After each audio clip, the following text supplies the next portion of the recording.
Hello again, everybody. Sorry about the technical difficulties.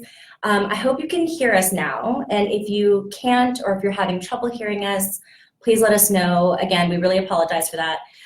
Basically, you missed our spiel about our new website. We hope you'll go check it out.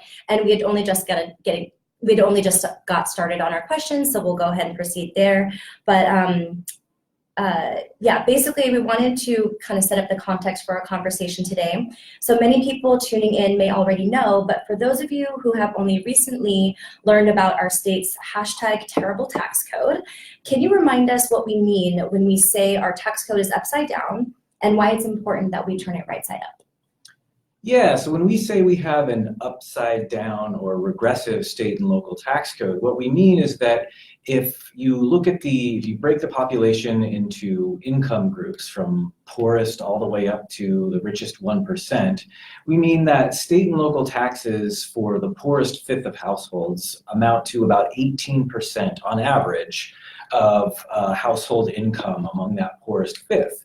But if you move up the income scale, go all the way to the richest 1%, which in this case would be households making a minimum of $540,000 per year, those households in the richest 1% are paying only about 3% of their incomes on average in state and local taxes. And so there's this huge disparity where you have 18% among the poorest fifth, roughly 10% for the middle fifth, and then only 3% for the richest 1%. And the distance between those two, between the richest and the poorest fifths, is wider in Washington state than in any other state in the country, meaning we have the most upside down or most regressive state and local tax code of any state in the nation. And so why is it important for us to just turn it right side up? Yeah, well, on the one hand, it's simply morally outrageous, right? That we have a set of investments in schools, in healthcare, in infrastructure, things that benefit all of Washingtonians, all communities across the state, and yet we saddle the lowest income households and even middle income households with much higher effective state and local tax rates than we do those at the very top. And again, that's just kind of morally upside down, as well as sort of backwards in terms of what you would want from a tax code. But it's also not good economics either. Whether you like it or not, in this country and in this state, our economy is driven by consumers going out to stores and buying stuff. And middle and lower income families are some of our best consumers. They have to spend almost every dollar they earn just to stay afloat. And yet again, we saddle them with some of the highest effective state and local tax rates. So if we were to rebalance our tax code in a way that could reduce taxes for low and moderate income families, we would be, doing some ginning up, giving them more money in their pockets to be able to go and spend at local stores and drive economic growth even faster. Great, thank you for setting up that context for us. And one of our questions is from Twitter. Where specifically would the funds raised from closing the tax break on capital gains go? And what's the current projection of this proposal getting through the legislature? Okay. Well, ultimately, the legislature themselves will decide where they want the revenue from all of the revenue sources that they're looking at to go. But there is no dearth of needs in our communities for revenues, and there's a lot of great options on the table, from additional investments in schools. Early learning would be an incredibly good use of dollars raised from a capital gains tax, giving the sort of known bang for the buck on childcare and early learning services. We have still big needs in healthcare, big needs in mental health services. So there's tons of really important things on the table that a capital gains tax could help to fund and really boost the quality of life in communities across the state. So we'll keep you posted as things move forward as to where they're looking at investing those dollars from capital gains and other resources. The second part of your question was, what are the prospects this year? And we feel really good. We think this is the year that we can get this over the finish line. The Governor Inslee came out with a strong capital gains proposal late last year as part of his executive budget proposal. We've been, pushing this as a concept since 2011, in fact, and we've got hearings in the House, and it's been included in House budget proposals. Senators have included it in the past, and so I think we've sort of come to a sort of good policy window period right now. So we feel really, we feel like this is the year to get it past the finish line. So we're putting a lot of our time and energy into making that happen. Great, that sounds encouraging. Another question from Twitter: what are the legal barriers, constitutional or otherwise, to a state capital gains tax? And how much could a capital gains tax on high wealth individuals raise? Well, the legal issues dealing with almost any kind of tax that you're looking at in Washington state is whether or not the tax that you're looking at is a tax on property, or whether or not it's an excise tax or a tax on the sale or exchange of goods or services. Now, if something is a property tax, the Constitution is very clear that property taxes have to be levied uniformly, so you cannot set exemption thresholds, you can't give preferences to special individuals, what it really means is that you cannot construct a progressive tax code under the Constitution. But if something is an excise tax or a tax on a transaction, you can set exemption thresholds and different rates if you would like. And we feel really confident that capital gains tax would be upheld as a legal excise tax, or the tax on the transaction of selling corporate stocks and bonds and other financial assets in Washington state. There's a sort of really good analog already in state law, our real estate excise tax, which was approved, I believe, in the 1980s and upheld by the court. That's a tax on the exchange of or sale of property. So when someone sells a piece of property, the real estate excise tax is applied, and that's a tax that is outside. There are exemptions, and there are higher rates that are applied. And so we think that's a really good analog, and we've got some information on our website. There's a legal memo that people can access if they're interested from one of the state's top constitutional experts on why this would be upheld as a legal excise tax or a transaction on selling capital assets. Great. And so the second part of that question was, how much do you think the capital gains tax would actually raise?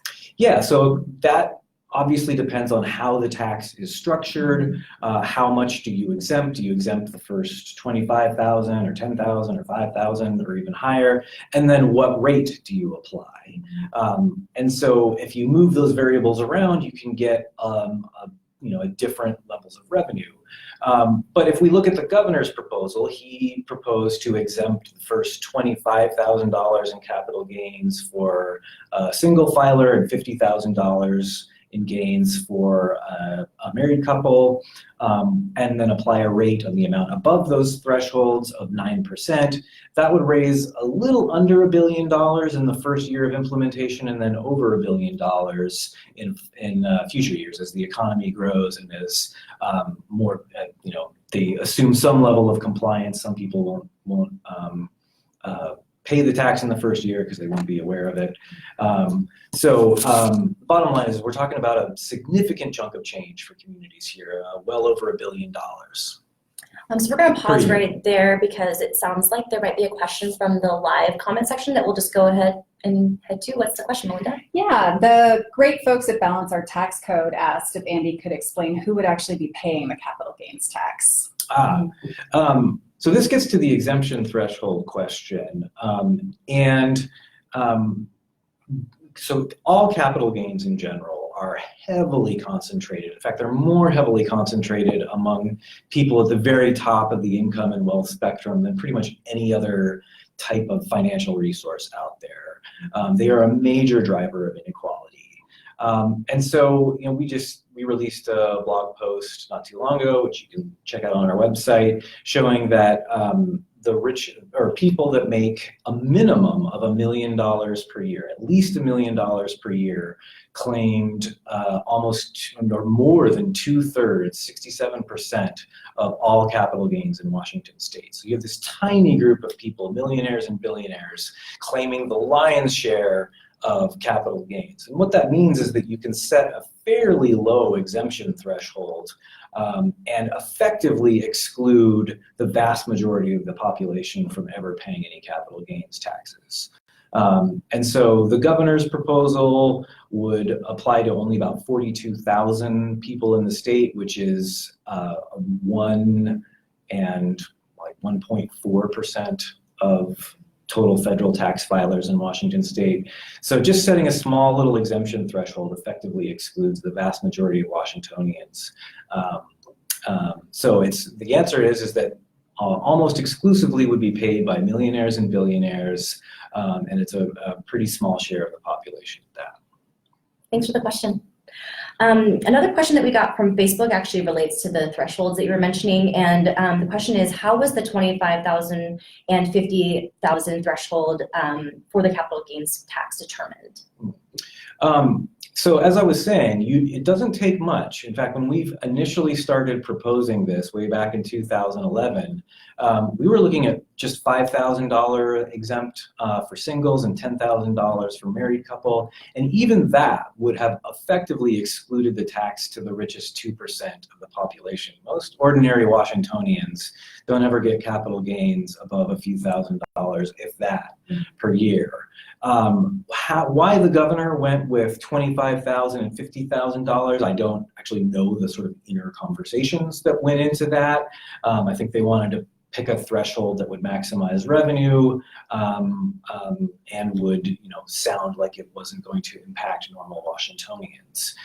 So the reality is that the governor's proposal, or even a lower proposal, would effectively be a tax on those at the very top, the richest 2% or so.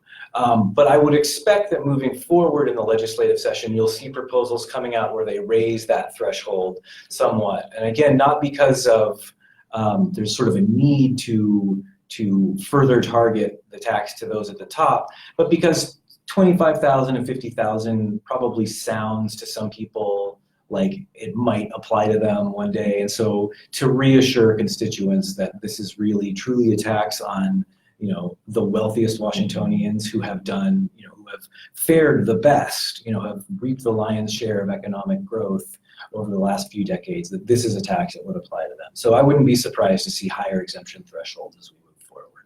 Cool. I actually want to take this moment to kind of share really quick the fact sheet that we came out with recently. You can find this on resources and tools, but this fact sheet provides a lot of information about the capital gains tax and answers some of the questions that were asked today. So go ahead and check that out on the resources and tools page.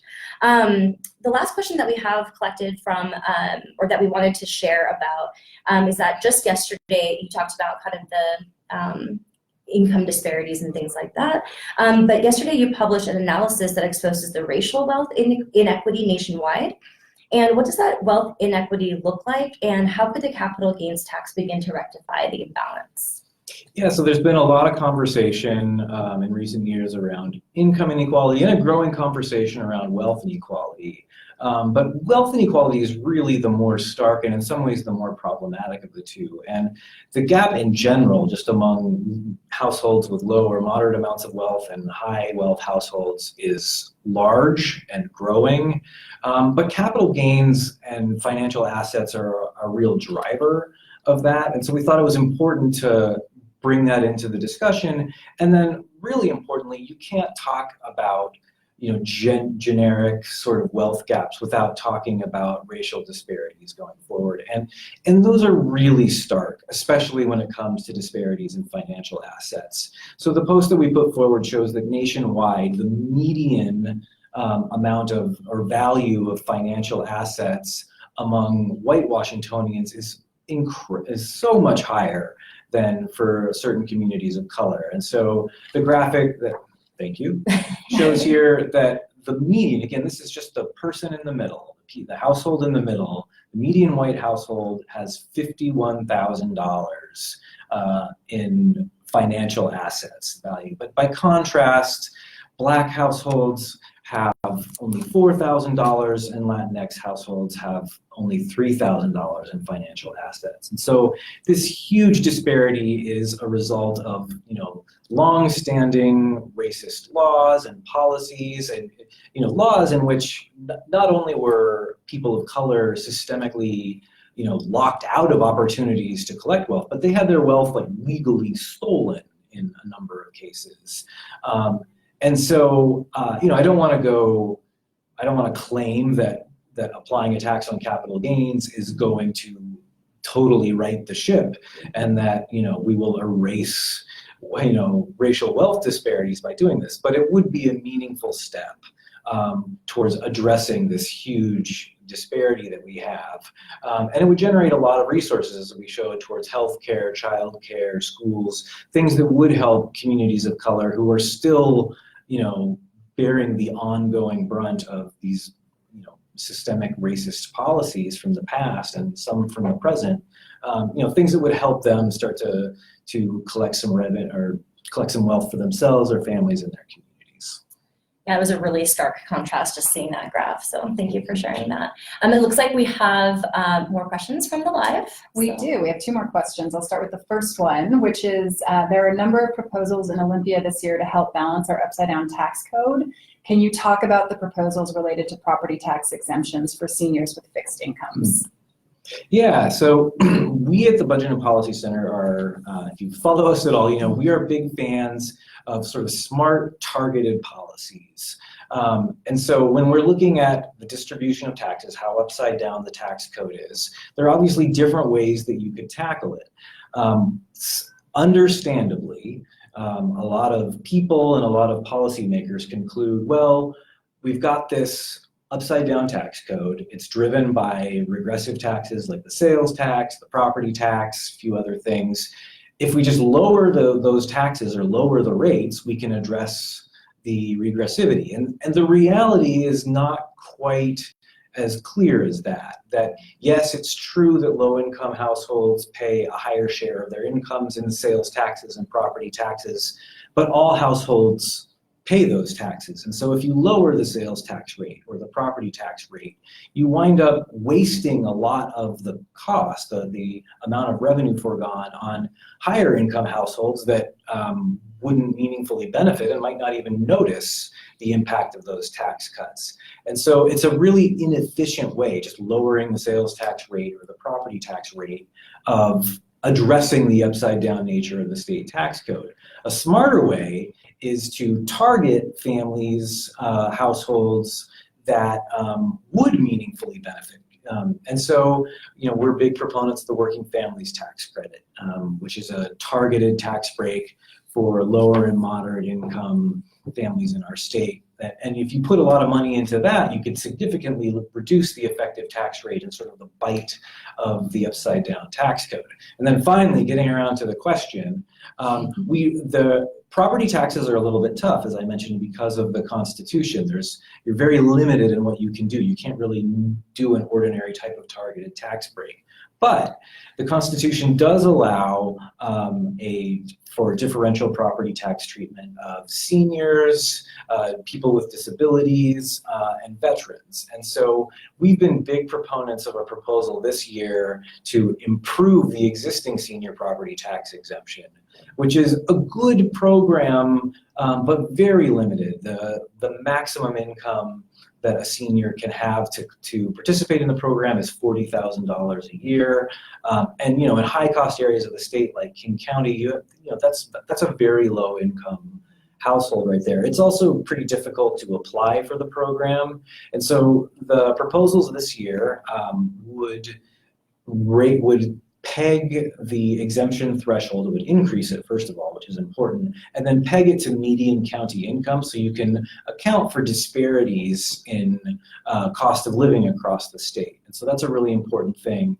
And then there's also proposals to make electronic filing easier and more available. And we would love to see resources from the budget go to community organizations, churches, AARP, a number of other organizations that could actually help seniors apply for the program, because it is a difficult process. So yeah, again, that is sort of a really targeted way to address the upside down nature of property taxes for seniors who are struggling to afford staying in their homes and the cost of living, especially in places like King County and other high cost areas of the state. And then the final question, just for time, what is your favorite Budget and Policy Center chart? This is asked by our own Misha Werschkoll. Wow.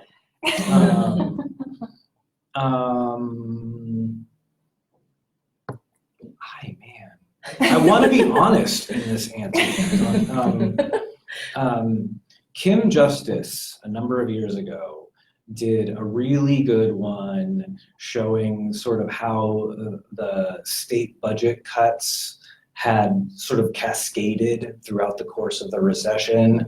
We wound up with, when you add it all up, a conservative estimate was that during the recession, lawmakers cut about $20 billion from important investments, and Kim had a really great chart that sort of showed the progression of those cuts. Thanks for that, Kim. All right, well, I wanted to just share also one more. Andy mentioned the Working Families Tax Credit, and we have a fact sheet about that as well that you can find on the resources and tools page of our website. But again, sorry for the technical difficulties at the beginning. Thank you for letting us know that you couldn't hear us. I'm April, since you might not have caught that, and I'm the communications director. We're going to be trying something new like this more in the coming months. So if you have any topics that you'd like us to cover, please let us know. If you have any questions that we weren't able to answer for you, please reach out to us either on Facebook or Twitter, or an email. You could email us at bnpinfo@budgetandpolicy.org. And our Twitter handle is @budget_policy. And you've obviously found us on Facebook, so thank you. And we'll see you next time. Bye now. Bye.